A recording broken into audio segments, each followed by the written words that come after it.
Alrighty. Well, we are live and we are recording.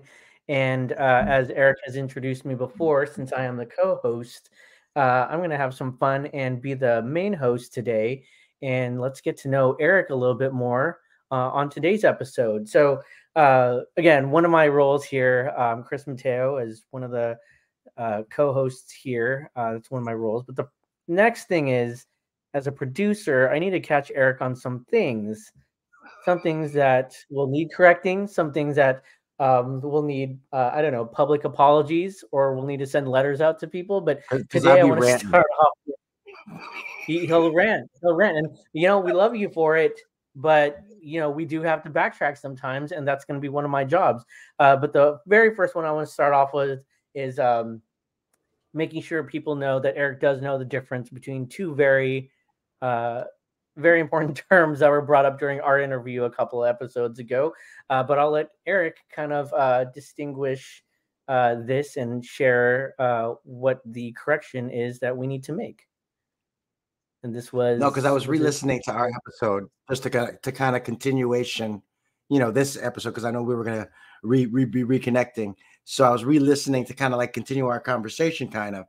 But then I realized that throughout all of my references to Palestine, I said Hamas, and I know the difference, guys. Free Palestine, okay? Free Palestine. I understand. I am brown as hell. You know that I understand about the colonized side. I am not. I understand. Okay. So free Palestine. I know the difference between Hamas and Palestine. So if you heard that episode and you were like, this motherfucker don't know what he's talking about, understand that I do. It's just I be ranting sometimes. And when I get emotional, I be saying the wrong words. That's all. We get it. We can always come back and we'll hit you back next week and have the corrections is what I will say. We've got that. We've all been through Freudian slips here and there, So, no, but you just said that your kid was is home because of the protests, right? Yes. So UC Santa Cruz, where he's going to school, announced while he was still here at the end of the week or on the weekend, they just said, hey, due to the protests and everything happening on campus, things will be virtual now. And so he's like, all right, I guess I'm not going back to Santa Cruz. So he's here in Sacramento up until tomorrow. So so they want to make sure everybody's safe, which I respect. But this is all over the UCs, and Santa Cruz has already taken steps. Their grad students have already protested, and so this has affected the whole campus. And so everybody's working virtually this week. And so, unfortunately for us, since we're moving, I'm happy he's here because I need an extra hand to move stuff out of our garage and into our new house. More importantly, that's good. What's going on? Yeah. So, all right, man. Well, I mean, we can get this party started if you want to go ahead and start asking me whatever you want to ask me, because I'm an open book. I'll answer any question. Yeah, no, I love it. And before anything else, though, you bring this up so often. We're so appreciative of this. But to shout out why we're here in the first place, we got this here as proof that the reason Eric and I connected in the first place was when we had begun the Filipino Americans for Biden campaign in 2020 under the leadership of Mark Polito and Melissa Ramoso. We were able to bring in Eric to help us out, to spread the word, connect with our Filipino American brethren, get them all ready to vote, and we did it, right? And we're here to try this again, and then some. Though I think that's the beauty because of us that he won, bro. It's us. I think that's implied.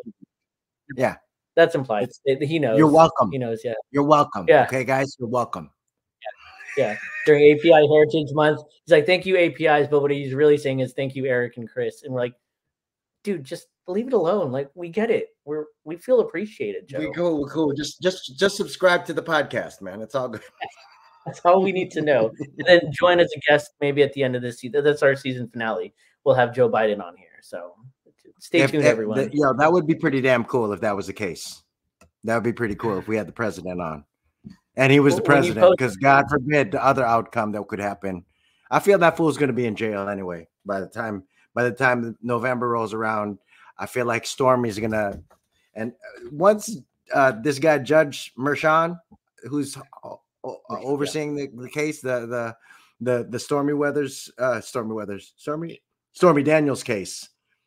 Yeah. Come on, man. He's probably going to be in jail by the time I'd say summer, because they already closed. They're closing, so I don't know that jury is going to. I mean, there's 2 lawyers in that jury, so I feel like it's not going to be deliberation for too long. We'll see what happens, but fingers crossed, he's going to be in jail before. Yeah, and he has a way of avoiding the consequences a lot, like a lot of folks. That's a lot of folks. That's what cancel culture is at the end of the day, right? It's just people who have never received consequences before, and now, oh my God, you're trying to cancel me. No, we're just giving you critique, and you're dealing with whatever the hell you said. Like my wife and I always joke, we saw this bumper sticker and it just said, well, is it, if it isn't the consequences of my actions? And we're just like, that just needs to be everywhere, because that's cancel culture. Like, what's your responsibility? What's your accountability? And it's like, it's funny to laugh at, but realistically, people are like, oh, why are they canceling? It's like, because you did a bad thing. Like, let's call it what it is. You can't be this bad person. We've got you can't act belligerently and not think you're going to get a clap back. That's basically what it's about. Like, not now I'm going to sound like an old man, but at the same time, like, you raise a generation with participation awards and everybody wins. Well, part of learning and growing up is losing. Even Michael Jordan, he said it, part of the reason that I win is because I missed so many shots and all this other. It was a famous commercial that I can pull the news clipping of the dialogue of the article that I clipped and keep with me all the time, because you have to face adversity. That's part of it. Yeah. You have to be wrong in order to understand, learn, evolve, and then eventually, hopefully, be right, because you've made so many mistakes in the past that you don't want to make those mistakes anymore. And now you've learned, and now hopefully you apply logic and all the other things that you do to make decisions. But the internet has made it too easy for people to say stupid shit and not deal with ramifications, because their followers who are already following them and their way of thinking and whatever they're tweeting out or truthing out or whatever other app you're using to put your message out there and put your content out there. It's really ridiculous. And I come from the days of when you said something stupid, they smacked your ass in the face. You know what I mean? Yeah. And not to say I'm not talking about having violence or anything like that, or my whole first one-man show, which I'm now applying to become probably put in and finagle and cut and paste and copy and do some stuff to be my 3rd special. But that is all about growing up and getting smacked in the face, and you have to learn to kind of brush yourself off and deal with it, and either fight back or know when to fucking run and know when you're not going to be winning in the situation. You're about to get your ass beat, and you might want to survive instead of prove who's tougher. So either way, I don't know, man. Be better. You got to be better, right? I mean, like, either way, if you messed up, be better next time, or if you did great, good, applaud it. But I will use that nice segue from you talking about your 3rd special eventually, that why we're here, why I'm here. I need to point out, when I talk about you to people, I remind them first and foremost, you were a political science major. You love this stuff. You love talking about politics. That's how we were connected. But the reason we reconnected recently is because I'm on this new journey, and just real briefly, this isn't about me, but I want to talk about comedy. Don't briefly go into that shit. Come on, man. Talk about it. All right, we're podcasting. That's the point of this shit. Yeah. So real quickly, 20 years ago, I was going to be a sitcom writer. My wife and I had a baby, and she said, like, put that on hold. Let's start this family, and we'll revisit it once he's older. Long story short, he's older, and now I'm ready to write again. And as I was ready to write and sit down and say, like, what does this comedy thing look like? Is it even realistic? I said, hey, I know an amazing stand-up comedian, a Filipino-American stand-up comedian, great guy, same values. He's a dad. Like, what do I learn from this guy to do this right? Like, I don't want to just be out there. I don't want to just be like a stand-up comedian. I don't want to just write a sitcom. I want to be smart about it. I want to know that this is, exuding my values, showing like what the Filipino American experience is. I want to talk about these important things that you and I talk about. And so I said, what can Erick teach me? And I reached out. I said, hey, Erick, what can you teach me about comedy? And he said, like, hey, I'm doing this podcast. Let's reconnect. Let's make this happen. And so you have been an inspiration. You have been a guiding light for me, and just somebody where, when in doubt, put it out to the universe and amazing things happen. Or the inverse, the universe like, no, this isn't right for you. And Erick could have just easily hung up, but I told him what I wanted to do. And so we're here. And so in terms of comedy, in terms of what you've been through and how we connect, I want to know like your start. I want to know why comedy for you. What got you to this point, decades later, and going through Second City and all these amazing things and your 2 specials. Like, what was that start like? What was that spark like for you to get into comedy and get to where you are now? Some of that got broken up. I think our Wi-Fi is a little shaky, which is all right.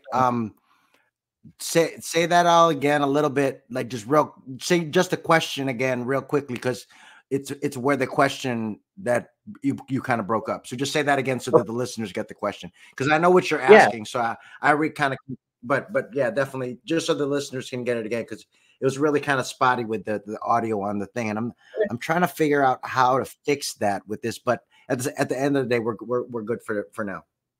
Okay.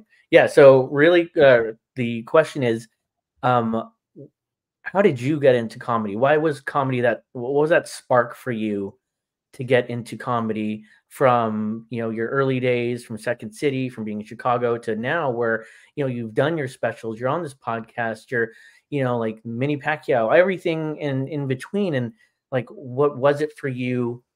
Why was comedy your calling? I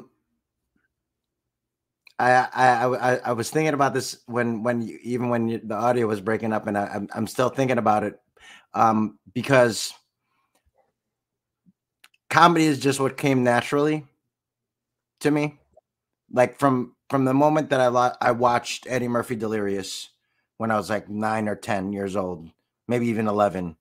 I recorded it on a cassette tape, and I say it in Miscellaneous Brown in my first special. I talk about how in like my 5th grade, I listened to it, and I walked to school with my Walkman, and I just listened to Eddie Murphy Delirious over and over again on my cassette tape.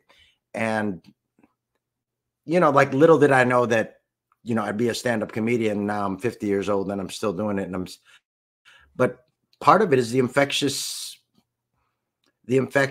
like even when I just make my daughters laugh, how good that makes me feel, or even if we're one-on-one having a conversation, and I feel like that's the hardest laugh to get. If you can be talking to somebody one-on-one and you can make them bust, that's a different kind of level of comedian to me, because you're almost forcing your comedy on that person. And if they don't like it or don't want to receive it, or it's not funny, because I've been in that position where I've tried to joke out on somebody. I didn't think my joke was that funny, and they were like, and I was like, oh, okay, you're not my audience. Thank you. Okay. but it's just, I like to make people smile. I like to look at the brighter side of things. My comedy mantra is yes and. So yes, let's intake it. Let's positively take it in and look at the positive in it, and then try to make it funny in our way, in our own personal, from our own perspective and imagination, and then give it to the world. I love that. I love that. Yeah. No, go ahead. Oh yeah, I love that, especially when I don't want it to get to audio. But go ahead. I'm sorry. The smile, that simple, yeah, we can have the laughter, the joy, the positivity, but you just saying like just that smile, like just somebody to be able to make them smile, because we're in a world where sometimes it's not even that easy to just like break a smile with everything going on, right? I mean, like to be able to exude that and elicit that from somebody, especially the one-on-one. I love the one-on-one perspective, because yeah, there are a lot of times where that's the immediate feedback you get. Like I think that's why I feel it's a similar calling, like to be able to make that one person smile, that one person laugh. But it is hard because like if they're not and they're not in that place and they don't give you that feedback right away, you're like, what am I doing this for? Why did I even try to attempt this? But when it does happen, it's 1,000 times better than seeing that one person just, like they don't crack that smile. They're worried about something. They've got that anxiety, and you're like, what can I do to kind of relieve that, even for a second, even for a day? How do we get them past that? And so, my next question, I think, is as from the lens of a father. You and I talk about this a lot in terms of being dads. What is that like at home being a comedian? I want to know what that's like with, do you test your jokes out on them? Do you have bits? Does it drive your wife crazy? Like, what's that like being a comedian at home? I kind of have a joke that I haven't told on stage yet, just because I feel like it's like a comedy special joke. So it's probably going to be the third special, because I'm kind of starting to put that together now in my head, just because I know they're editing the second one. So I'm kind of trying to figure out the third one, because that's always, it's just like a musician. You have, okay, I got one album out, now I got another album out. I want to hit them with another one until one of them hits. So my youngest daughter, Marley, writes, she wrote one of the closing jokes that I told for my special. Okay. And it's raunchy as hell. It's a really funny ass, like she's raunchy. And, because I at the end of the day for my kids, it's the same with kind of how I was raised in English and political science, and how important words are. Theater, words are, I did Shakespeare. So words are ridiculously important, but they're also not something to be afraid of. So you just got to know when and where to use the words, right? Whatever the words are. So for my kids, when it comes to comedy, I allow them here in the house. They know that they can't speak the way daddy speaks at school. They're smart enough to understand, because they understand that words, sometimes words, the power of words, sometimes the words mean something else in school than they do when we laugh at it at home. It's different. But as far as like I'll give you a tease of one of the jokes that my Marley wrote. And so we were watching Eternals. Okay. And this is in the special. I don't know if it's in the special, but I know that I did it in Chicago and told this joke on stage. And so we're watching Eternals from Marvel, right? The C+ of the Marvel universe. Unfortunately, that wasn't really my favorite. But at the same time, at the end of the movie, when Icarus does this betrayal move to the whole team, I go, I'm still into Marvel. I love comic books. So I was like, dick move, Icarus. We were watching it at home. I wasn't talking in the theater. I was like, dick move, Icarus.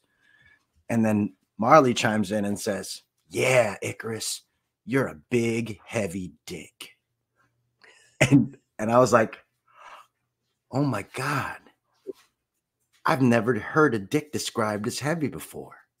That's amazing. I'm going to write that shit down, Marley. That was awesome. You're welcome for this comedic genius that I have birthed into the world, or helped birth into this world and raised into this world. Because she came up with the term, whenever you describe your dick as heavy, from now on, just know who came up with it. My 6-year-old daughter, Marley Garcia. I love when she was 6 is when she did it. My oldest is right now going, she's like 8, 9, and your sister's 9 right now, or 10. But she was 6 when she said it. It was like 2 years ago. Eternals is a long time ago. Your skew of time is very, very long because you're a child. Anyway, you see how I have to deal with, I'm dadding right now on the podcast. Yeah. It's a 24-hour job, but yeah, that's amazing. Yeah, you're right. The word choice to think of that, and the timing, I'm sure, was just timing. That was the thing, because she made us all bust the fuck. Oh, I mean, we all just were like, what the fuck did you just? Oh my God. Oh my God. Oh my God. You're funny. But now like it's also funny because now she like, now that she knows she's funny, she like tries to be funny. So I gotta check her almost like, Oh, yeah. no, that ain't it, girl. No, that's not funny. Yeah. No, I get that. No, Like, and I even had the N-word conversation with her because we've been listening to Kendrick a lot. And she's like, Daddy, what does that word mean? And she said it. And I was like, yo, hold on. There are words that we don't say. Just because it's better that we don't say it, because if you're in the wrong room and somebody says that, you don't say that. And we had the discussion of the N-word and the importance and the significance of it, and how hip hop can use it because certain people in hip hop are Black people, and you've been called all the different, not eccentricities and the different, details of that word. It's a very delicate subject. So I try, that's the one word that I kind of try to avoid, because, most of my everything, because I was thinking about, because some of the questions you thought about, like what drives you, and of course my kids, my wife, my family, but also the civil rights movement of the 60s. Okay. I was born just removed from that. I grew up, I was a latchkey kid in the 70s and 80s. So I grew up watching Different Strokes and Good Times and the Jeffersons and, all these African-American TV culture of the 70s and 80s raised me. I watched the Brady Bunch too, but I'm more identified with Good Times because it was somebody, they lived in Chicago, even though it was, I drove past and went and rode on the train and saw that part of town all the time. So it wasn't like I wasn't afraid of it necessarily, but I also understood that it wasn't necessarily a place you'd want to hang out, especially at that time. So, yeah. But it was still, a big part. And then hip hop came along, and, I was hooked. And then I went to high school, and I got to go to school with and meet actual African Americans and actually become friends with them, and then, meet other. I mean, high school was like my awakening, in as far as culturally speaking. But then even college went even further than that, because then I was able to identify with my Filipino American side, because college allows you to kind of like delve deeper into the Filipino American history that they don't tell you in grammar school, because you can make that effort because they have the resources. Even at that time, when there wasn't the internet, and the world was, you could, I would read books, I was one of them. Like, this is an old hat from the 90s that my sister, or from the early aughts that my sister bought me, because I was so militant, hip hop Filipino, where I'd be listening to hip hop and reading Asian American history books. So that was me in the 90s and early aughts. So that's amazing. With college, did you already see yourself like in these spaces and making people laugh as more than just joking with a few people, or did that come later on? Like, what was college like in terms of being exposed to so many, again, with your influences from, hip hop for sure, but all these sitcoms that started coming up, and then being around a very diverse population? Like, was your comedy being formed at this time? Was it something that was like at the forefront of your mind in terms of what's next for me in my career or after college, or did that come later on? I'll tell you, I like most Filipinos in the late 90s, I was in a boy band in college. Oh. I was in an a cappella boy band in college that made no damn sense. We were called Word for Word. Word for Word was the name, okay? Because we sang covers of shit, right? But we were Word for Word, but then there were 5 motherfuckers in the group. It didn't make any sense at all. It was stupid. But yeah, no, that was my first taste at the stage. And okay. I can carry a tune. I'm not a bad singer. I'm a karaoke superstar. You know what I'm saying? Yes. So I was able to carry a tune and enjoy myself in college, and do a few musicals in my early my 20s and in theater. But yeah, it was that boy band in college that kind of got me, because I got to sing. I sang some songs, and girls started screaming. You know what I mean? Like, I was on stage and the girls were screaming, and I was like, I remember like a Champaign Urbana fashion show where word for word saying we all wore black leather jackets on stage and we were singing the songs. And we had wrote one original song because Joey Bangett, one of the singers, was a really good, one of the members was a really good piano player. So he wrote a song for us, the first, the last, the only, or whatever the hell it was. I can't remember the lyrics, but we sang that song for like Champagne Urbana fashion show, the Philam fashion show. And oh my God, it was amazing. It was like, I felt like Justin Timberlake, or like, like it was like that kind of thing. But I don't even think Justin Timberlake was a thing. No, it's like 96, 97. No, 95, 96 probably. So that wasn't even, Justin Timberlake was still in the Mickey Mouse Club at that point. So, but it was like a Boys to Men. I felt like Filipino Boys to Pinoys. That was it. That's what it was. Who's the one that made it national? Was it Kai? Kai was Kai. There's a few others. There's been a few others subsequent, and there's a few. We have Kai was the first one.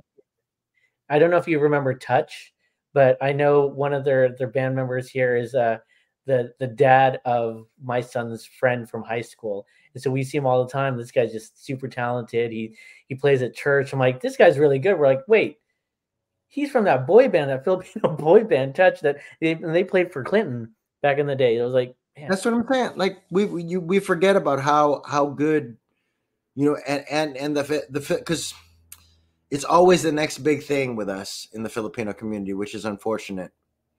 Like I was just thinking about, like, even not to bring up bad shit, but like Cassie.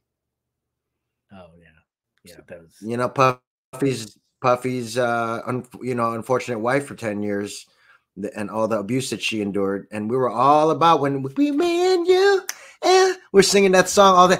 Did you know she's Filipina? She's half Filipina. Oh my God, she's half. I've not seen one Filipino mention the fact that Cassie, who was, again, the victim of this horrible monster at the end of the day. I mean, and I grew up in the 90s, man. I grew up, during the Biggie and Tupac, the West Coast. I mean, like, Puffy was like a hero to a lot of us in hip hop.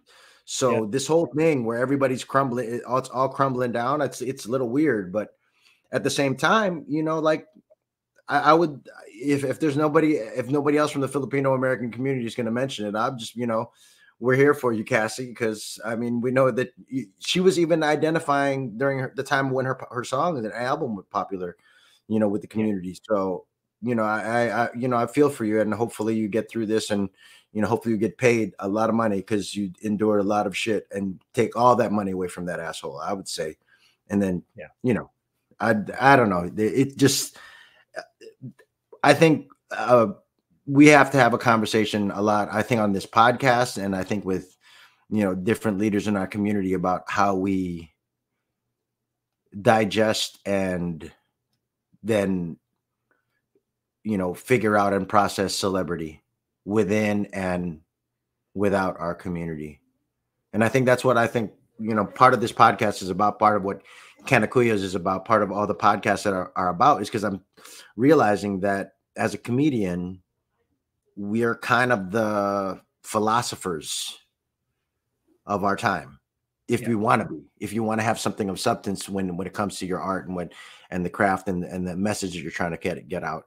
So part of me is trying to re-examine that. Like, even in the last episode, if you listen to it, about the culture vulture stuff, and how, how we allow our culture to be used and profited and monetized, but then who's the one who's profiting and monetizing it? Is it us, or is it other people?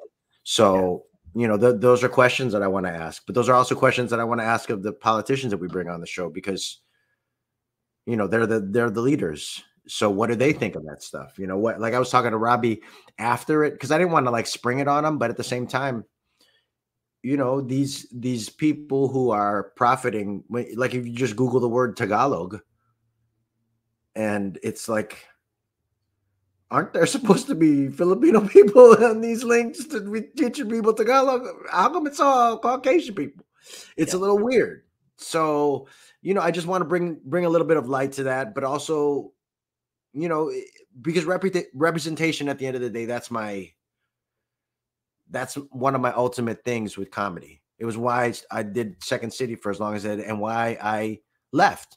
And the same reason for Groundlings, and the same reason for a lot of places where I did comedy and learned their art, like martial art. I learned this kung fu, and then I learned this jujitsu, and then I learned this aikido or whatever, and then I took it and I tried to create my own, because representation matters. And if you don't get or understand my Filipino American comedy, or the Filipino American references, or the Taglish accent, or the Tagalog that I use, because I speak Tagalog, my family spoke Tagalog, or even like Cebuano or Ilocano, or all the other different dialects that I hope to at least internalize a little bit, so that I can at least understand when they're greeting me or whatever else. Because I watched the movie Super Psycho Cebu, luckily enough to meet the filmmakers of that movie. And it was like the first Filipino pothead movie, and how they were, in a lot of ways, they have to live here now because they're living here under asylum, because their movie about cannabis, something that I advocate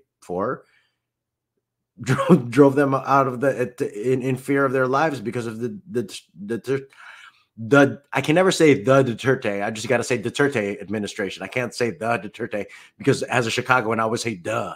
So it's like duh. And but the Duterte administration forced them to move to America. They're and they don't like me to talk about the details of it because it's still in litigation. So, but that's the trip when art meets politics for me. And I really, it's stuff that we don't talk about. And I'm glad that we can talk about it, because it's going to be a thing that I hopefully will, stir the pot and create more conversations in other different Filipino American communities that hear this. Of course. And then, and going back, I mean, I'm glad that you touched on this, but in terms of your comedy and with the Filipino aspect, I kind of want to get your thoughts on, you don't have to go all the way back, but I'm always curious about the perspective of a Filipino American comedian, and how you and I have talked about this with regards to, just so everybody knows, we will be writing a Filipino American sitcom that will make it on the air one day. But in terms of that perspective as a Filipino American comedian, what does that look like? And as you produce your jokes, as you're walking this, you and I talked about straddling this line of people that may or may not understand these jokes, but we want to get them on board. Like, how do you kind of prepare for that, knowing that your audience isn't going to be primarily Filipino, but you do want to include them on the joke, even if they don't know? How do you get them there? How do you, become like part of that culture for them to understand it at some point? What does that process kind of look like for you as a comedian, producing these types of jokes and knowing what your audience looks like or doesn't look like? It's funny. You can watch my specials. You can watch Miscellaneous Brown. And for me, here's what I'll say. I love that special. It's my favorite. It's the culmination of like 8 years of writing and doing jokes and learning how to become a stand-up comedian. But the audience is full of, I feel like every Chicago Filipino showed up to that show, which is wonderful. But it looks like I'm doing a show for my cousins. Yeah. You know what I'm saying? I remember. Like, yeah. It looks like I'm like a family reunion. Yeah. It's like I almost like I juice the crowd with people that I know that we're going to be favorable no matter what, almost, right? And not to say that that's how I feel the performance went or anything like that. I felt like I didn't know I knew like the comics and my homie taking pictures and the people who were producing. I didn't know anybody in that thing except for like maybe 5 people. But that said, it was very Filipino. You know what I'm saying? Like there's Tagalog in it. There's, I reference Tagalog Kurt, and I reference, I reference what's his name? Bretman Rock. And I kind of talk about how, I allude to the fact that Rex Navarrete is in my DMs about how I stole his Ewok joke, when that's nobody's joke. That's a fact from the Return of the Jedi that nobody owns except for the Lucasfilm and Disney at this point. So, nobody owns that fact, but no other Filipino American comedian also said that they would be the Filipino American Jedi. And then subsequently in my second special say, I'm going to be I'm deciding that the trajectory of the franchise is not for a Jedi. I'd rather be the first Filipino Mandalorian, and I break that down. This is the way, okay? But you know what I'm saying? Like it's easy. You can just write yes and keep writing jokes about it, you know? But it's part of like being a Filipino American comedian, and I've been doing it from jump. We've talked about this. Like the only reason I stopped doing Mini Pacquiao was because I didn't want to get famous from doing Mini Pacquiao, because I knew I was going to get famous because I was already traveling across the country doing Mini Pacquiao sketches, because I know those were funny. You can go back and watch them. They're funny. They still hold up today. I watch them. They're funny. Right. But I knew when somebody was telling me to pose for Mini Pacquiao at a funeral that I'm going to stop doing this, because I'm starting to get really known as this little person character. And it's first offensive to little people. And it's also, but also, you know, it was a joke that I got from Martin Lawrence and Tim Conway and all the other people who put shoes on their feet and made themselves look shorter. But at the same time, I knew I was getting known for that. Like, people still call me Mini. Still, 15 years later, they still call me Mini Pacquiao sometimes, you know? But that was the goal. It's always been the goal. Filipino-American comedy. Filipino-American comedy that could be on SNL or on The Daily Show or any other American comedy show where it's funny to Filipinos, but it's also funny to Filipino Americans, and it's also funny to Americans. It's funny to everybody. So that's been my goal the whole time. So, and in my special, Miscellaneous Brown, where I say, you know, I talk about how the audience is all Filipino, in this new special that was filmed at the Comedy Plex just recently, very few Filipinos showed up because Lucky was working with Joe Biden, so I couldn't get my seat filler guy. My co-producer wasn't helping me sell tickets, so I only sold. I mean, it was still good crowds, and it was still pretty packed out. So it was still a good show, but it wasn't sold out, and it wasn't packed, and it wasn't Filipinos. It was mostly white folks and black folks, which was awesome for me. Yeah, because, you know, to do some of the Tagalog stuff and to recall and do some of the other, you know, like almost like I wanted to have a connective tissue between all my specials.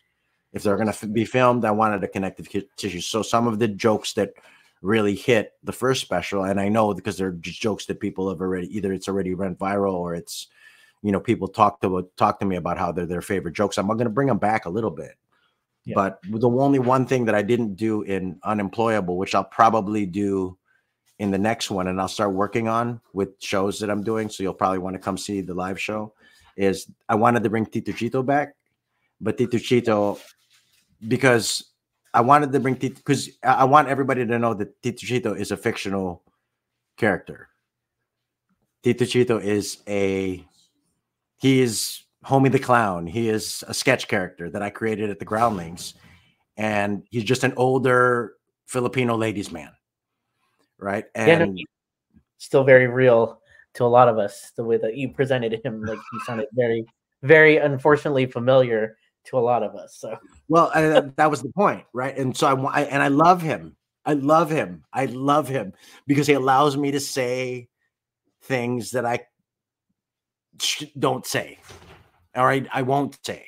You know what I'm saying? Like he gives me a little bit of a pass to be a little bit more politically incorrect, right? Because he's an older Filipino gentleman that doesn't give a fuck about what he says. He just wants to get his point across.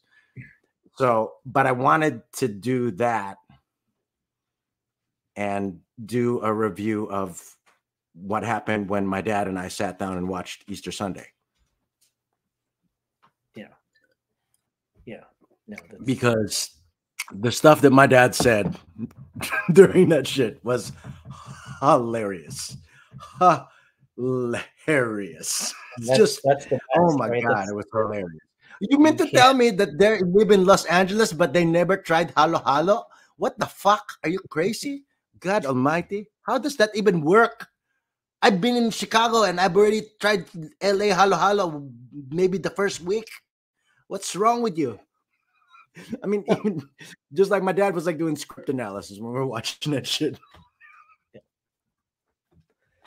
But, you know, what was the obviously it was amazing. You loved it, but what was the biggest difference for you in the audience and seeing the predominantly Filipino versus the very mixed audience? What are the basic and the eye opening differences in seeing those crowds? And I know that you've seen them for years and years, but for these specials specifically, if we're going to compare the two, what were the feelings like in the two audiences that you experienced for these film specials? Well, what did it feel like between Filipinos and non-Filipinos? it's very simple. Miscellaneous Brown, my first special, showed me that, yeah, you can do this, right? And the new one, Unemployable, it was like, oh, you're good at this shit. You know what I'm saying? Yeah. Very simple answer, because that's the distinction between the two specials. Because you can do good, you can get a standing ovation in a room full of Filipinos doing really good Filipino American material, which is what Miscellaneous Brown is. But when I did Unemployable, I wrote that shit in like 3 months. You know, and I wrote a lot of different jokes that I did where we were walking the streets of Chicago, and I wrote jokes that day that I tried as, oh, let me try and open this. My best friend Joel, who has been with me since day one for every production that I've ever done, even to like Neo the musical and all the stuff that I did in Chicago. He's been my homie, and he was my best man at my wedding, and he got mad at me after the first night of Unemployable, because he was like, motherfucker, why did you ask how much time you had left? And I was like, bitch, because I didn't know. I didn't know, because I normally have timed out all these jokes in my head. So I know that this joke is 5 minutes, or this joke is 10 minutes, or I can stretch this joke to 15 minutes or whatever it is. But with some of the newer material, I didn't know how long that shit was. And I was riffing because I had the crowd for as long as I had the crowd. So some of the stuff I didn't even like, I can almost like, I normally remember like almost like a dialogue in my head of like what I said and did on especially for a special. But for that first night, I was freestyling in a lot of ways, but I loved it. But that was part of what proved to me that I was like, man, I just did 45 minutes and I just went off the cuff. I didn't even prepare. I didn't even smoke a joint before the show. Damn. But you know what? Like, it was a really eye-opening for me, because I was like, wow. And this crowd is primarily, that first night, it was primarily white.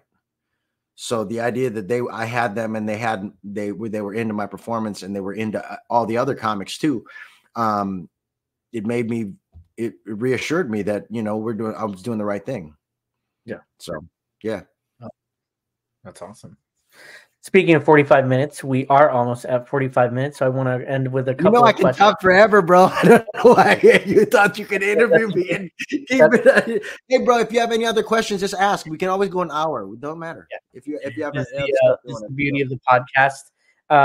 But I'm going to turn this kind of selfishly, because I'm going to ask for myself, and hopefully this helps other people. But I want to ask some questions about your advice, right? And I want to know, as a comedian, what advice would you give to an aspiring writer, stand-up comedian, improviser, whatever person comes out of this and has the same goal as you, to bring light into this world, to make somebody laugh at the end of the day, and just, you know, spark that within them? What's your advice for somebody who's starting out in the world of comedy? I think about this question a lot because I get it asked a lot, but at the same time, the best advice I would ever give to a comedian, other than, you know, go take improv classes and, you know, write jokes every day and all the, you know, all the stuff that everybody says, but live life. You know, don't just think about auditions. Don't just, I mean, yeah, do theater, do you know, improvise, you know, be obsessed with your craft, but at the same time, live life and have other things that you have in your life that can you can escape the grind, which I know is in the brain because I know how my brain works. You know, I have to smoke a lot of cannabis to the point where I grow my own. But at the same time, that hobby is in a lot of ways that learning how to grow my own cannabis and something that's not comedy. You know what I'm saying? It's not anything. It's just solely for myself. It's very selfish almost, but it's my hobby, and it allows me to share with everybody who partakes. But also, it's like reconnects me to nature. You know, it allows me to reminds me how small I am. You know, in relation to the universe, in relation to even just the earth that we live on, and how we have to take care of it, and you know, the power that is generated just from the soil. You know, all these different things that kind of ground me. Those are things that, you know, it's like live your life, do things that you enjoy doing just for the sake of doing them. And if there's something that you like and it'll help you, like in the case of me, where I can, you know, I found a great hobby in something that now saves me a shit ton of money, so I don't have to go to the dispensary, then great. But at the same time, it really has, you know, allowed me to do all these things. Now I don't worry about the fact that, you know, I'm just going to keep podcasting, you know, and keep performing and keep putting it out there, because it's going to keep eventually, you know, however many seeds you plant, one of them bitches is going to sprout, and it's going to get really big, and it's going to be, you're going to be smoking it for months, and it's all good. You know what I'm saying? Yeah. Speaking of these seeds, which of these do you see kind of growing within the next 5 years? Like, which ones do you see as being one that you're most excited about to see? You know, are you going to do more podcasts? Do you see yourself doing more specials? Is there a sitcom in your future? Like all these other things. What are you most excited about of the seeds that you're planting right now?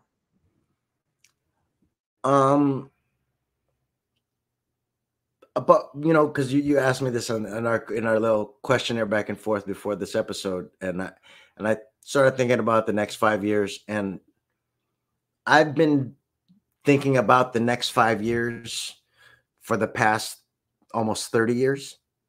You know what I'm saying? And part of me, if there's another good advice I would have to any upcoming artist, is enjoy the moment that you're in right now. And yes, all the things that we're doing, your this podcast with you, Miscellaneous and Brown, and the election coming up, and you know, our plans for hopefully the DNC in August in Chicago, and all the other things that are coming up are brilliant and lovely and awesome. But I know everything, especially because of when I bring it back to growing, everything's a cycle, you know, and for me, if we are consistent and steady and keep bringing our message out and keep talking about the things that we want to talk about in this podcast and in the other podcast that I do with Mitch, the Canacuya podcast, I mean, in the next 5 years, I can see us becoming, you know, I want to be one of those people in the Filipino American community that they go to for comedy. There's room for all of us. You know what I'm saying? I'm not trying to push anybody out of the way or compete with anybody. It's more about, this is my gig, my style.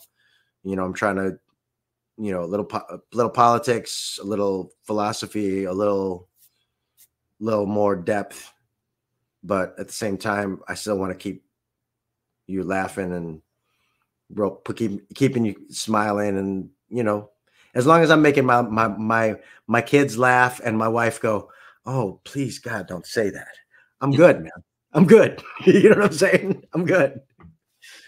Oh no, I know that look. I know that look very, very well. Love making my son laugh, but yeah, knowing that my wife is gonna roll her eyes or rub her head because I said something, I mean, you know, oh my God, what are Matita's gonna think when this fool?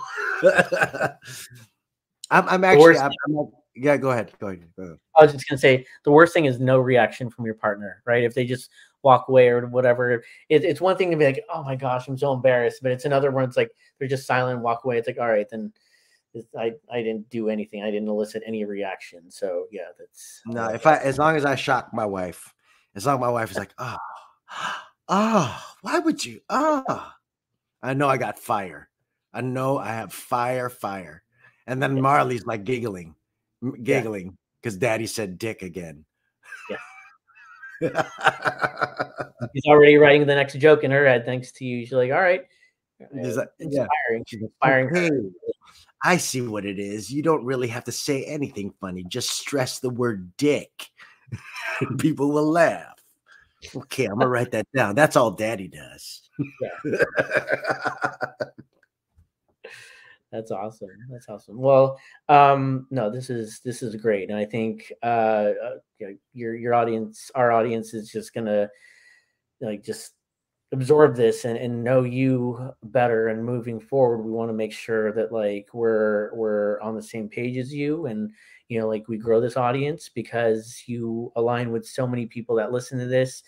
You're representing the Filipino community so well. And taking this break to make sure that we hear from you while you get to interview all these other amazing people. It's going to be it's a nice segue to the next 5 years and everything else that you're going to be doing, because you've done so much already, and how this enhances everything that you're going to be doing. I'm glad that we're able to take some time, take this moment, and learn more about you as we get more guests to get on here, and you get to learn about them and share them with the world. So right on, man. Thank you. Bro, I appreciate you, brother. I it goes without saying, man. I like you're gonna be. I said this to Joel today when I was talking to him, because I'm not saying I'm planning for the next 5 years, but I can see I've been surfing for a minute on these waves, and I know when a wave is coming. So, at my most, I'd say, seasoned would be a good word. Because it's been good and it's been bad, but in my most seasoned position, as far as in my acting and comedy career, I feel like, I'm most poised to level up and just get my message out there and share my story. So, and you are an essential part of that, and you've been an essential part of that for a long time, bro. So I appreciate you, and if you like what you're hearing, you should subscribe to this YouTube account, but also you should give us a nice rating on Spotify or Apple Podcasts or any of the other, wherever you're listening to this. If you review the podcast, you will help us get to more ears and maybe more eyes if you're watching this on YouTube. So, hit that like button, share it if you want to get this message out, and share it with other people. And I appreciate you, brother. So we'll schedule for next week's episode that will be coming soon, and there'll be some guests that we have planned for y'all, that it's going to be exciting, and you'll be able to stay informed. And also, shout out to the Isabel Jurado campaign. I'll be co-hosting an event for them I think it'll probably be when this podcast comes out. So June. I'll double check. So follow me on Instagram at Erick Esteban Comedy, and follow Chris at Chris Mateo on Instagram, and you will get the info if you want to be a part of that and want to watch that and support that event that I'm going to be co-hosting for Isabel Jurado, the first Filipina to be running for LA City Council. And she's an awesome lady that, if you want to, what episode is that? I think like episode 3 or 4. You can go back to episode 3 or 4 of this podcast, and you can listen to my interview with Isabel, and you can get her whole story, because it was awesome. Amazing. It's a great episode, and she's a really great lady, and I'm going to be doing her event as well. So again, thank you, Chris. I really do appreciate you, and it's cool that you asked me these questions, because it allows me to kind of think about my future. Then my job is done. I've set us on that path, so that this is amazing. So thank you so much for everything, and let's keep it going. All right, brother. Cool. Peace, y'all. Peace.